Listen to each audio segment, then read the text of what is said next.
Thank you, Terry. My name's Mike Gilmore. I've been near lifelong. I came here out of high school in 1963, and I raised my family in Casper. I have 9 grandkids that all live here in Casper. I'm a true, although technically we all live in the county, but there's, I think, a couple of us that are actually genuine county residents. I live out in the county, so I understand a little rural issues, maybe a slight bit more. I know I have septic tanks in my own water system and those kind of things that city folks don't have to deal with. And I don't hate my government. I have no axe to grind. I'm kind of just a middle-of-the-road candidate. I don't really have one particular thing that raises my hackles. One of the reasons I'm running, though, is because the county is doing their long-range 20-year or longer plan for zoning and how that's going to affect especially rural residents with our small acreages. Is our property values going to skyrocket, or are they going to plummet? And either way could go badly or great. It just depends on what happens and what moves in next door to you. So I'd like to be involved in that planning process. And like I say, I'm pro-business. I love the county. I think, you know, we have a great hospital here. I know that's somewhat controversial sometimes, but they need all the help they can get from this county to keep the trauma care working and in order, and I'll appreciate your vote this fall. As far as the time, I can straighten that out real quick. I'm retired. I serve on a couple of boards now. I actually had to resign from the CASA board because I got busy with a project that I was doing for some people, and other than that, the time isn't a problem. As far as how many meetings I've attended, 0. Other than when I worked for WYDOT, I attended a lot of them because of hot plant siting issues and those kind of things, so I had to show up. I was getting paid to do it, so I went to county commission meetings. Personal meetings in the last 10 years, I've been there for personal issues. I did a subdivision, and so I know how the system works, and I listen to the people in my neighborhood, and I guess if some hot issue came up, I'd be the first guy down there in the front row. I'd have to move Mr. Sadler out of the way because he lives around. Thank you. That's funny, in my opening statement, I didn't mention that I spent 39 years and 11 months working for WYDOT, so I know a little something about roads. Almost my entire career was always, we were looking 10 years out on where the next road's going, like the Belt Road that's a little bit controversial right now. But I really understand roads, and I understand how necessary they are and where you put them, how important that is. And public input, you know, you want to stay out of court.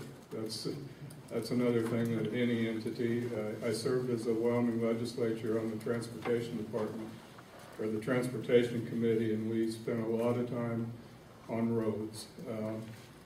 Growth and roads go hand in hand. If we didn't have the growth, we wouldn't need the road. I can recall when we built Outer Drive or Wyoming Boulevard or whatever you want to call it now, it was going to be a 65-mile-an-hour road that zipped you across Casper and out of town. I'm kind of an old car guy. Anyone who knows me, I own cars, CARZ 1212 East First Street, and the people they're talking about have been customers of ours for years. And the most famous one I know, I had a conversation with him, and his thing was always valid. He was there first. So that's the kind of the crux of the whole problem. The guy who was there first, I mean, the people that complain about living next door to a refinery, but if the refinery was there for 75 years and they build a house across the street, that's an issue. I mean, we do need to have uniform development throughout the county. There shouldn't be any special law for one guy that doesn't affect another. And it was a really tough issue, and I know as an old car person myself, I don't have any old cars on my way. I use Pathfinder. Mike Hagler, I'm sure, is sick of hearing from me. I wish the dock was longer.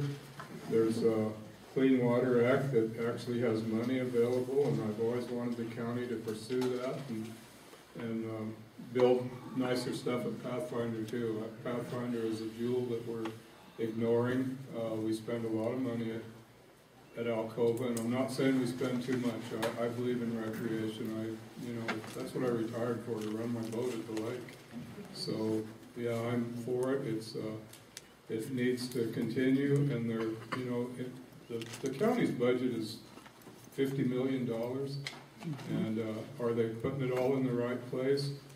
A lot of people would say we shouldn't spend a dime on anything that has anything to do with recreation, and I disagree. That's part of our quality of life, living here. I think she's ready to hold that up. Yes, more. Thank you. I don't know how the Parks Department's doing. I hardly use the park. I use Pathfinder, and I'll get back to that a little bit. Is the money that it would take to extend the docks at Pathfinder to make me happy. This is a personal thing. I can't tell you the amount of people on a Sunday when they're trying to get in and out of the dock at Pathfinder have said, why don't the county just charge us $2 launching fee and make this dock 200 feet long? Instead, it's barely in the water. You have to call them.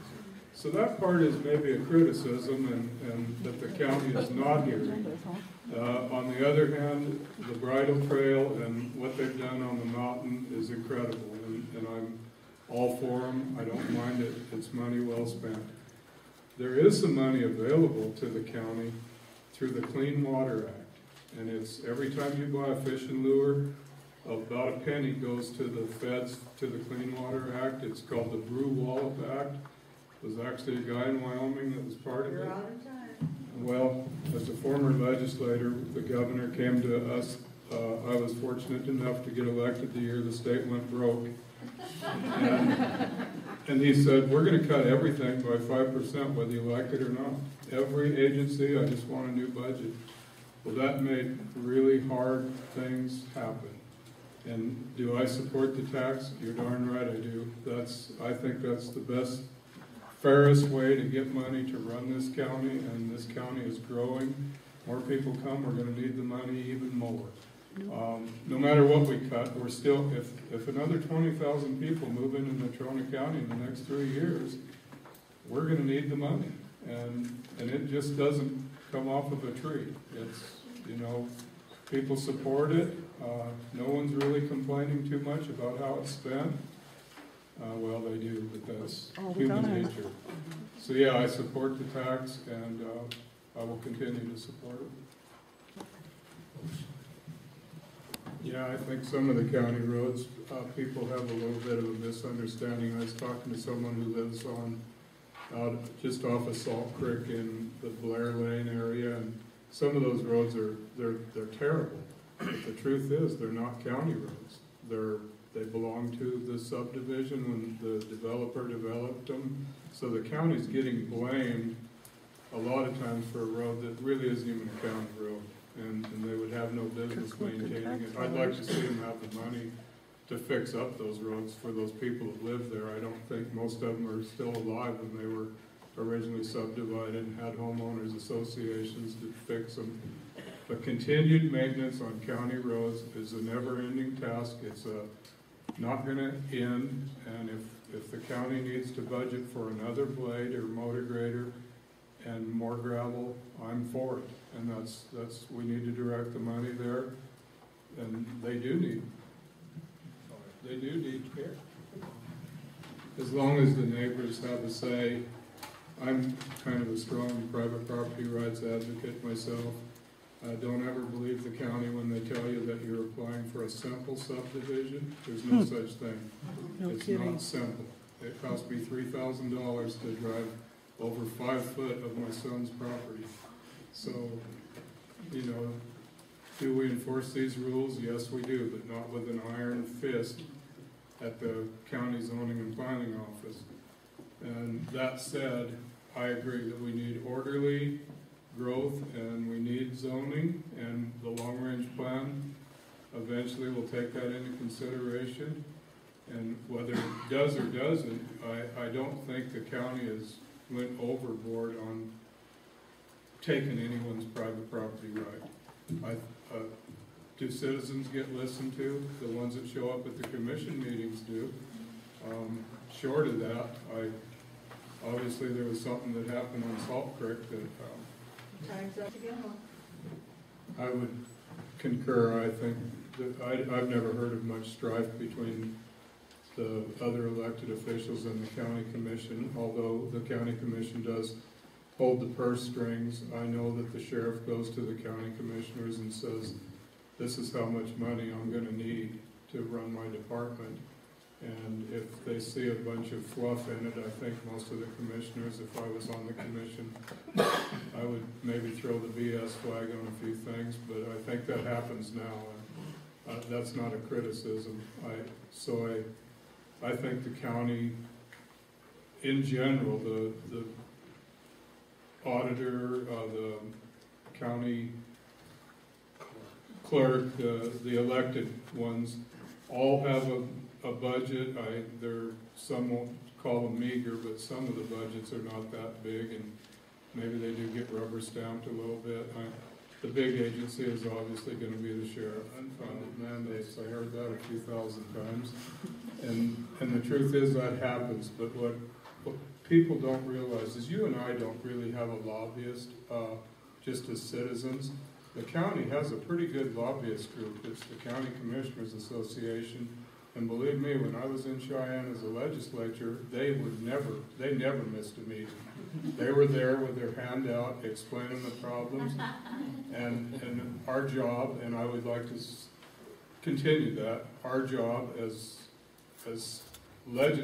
county commissioners is to make sure the state is reminded that, hey, you demand these services, give us the money that has been collected on your behalf. You know, they get the money, put it in a pot, and then dole out these little bits of it. And, you know, that's not the way it ought to be, but that's the way it is. And that's my answer. You know, some of the functions of government, it depends on who you ask, is going to tell you to get rid of it. But the truth is, the second you got rid of that one little thing that you thought was unnecessary, there'd be 1,000 people at your door saying, hey, wait a minute, I use that every day. So yeah,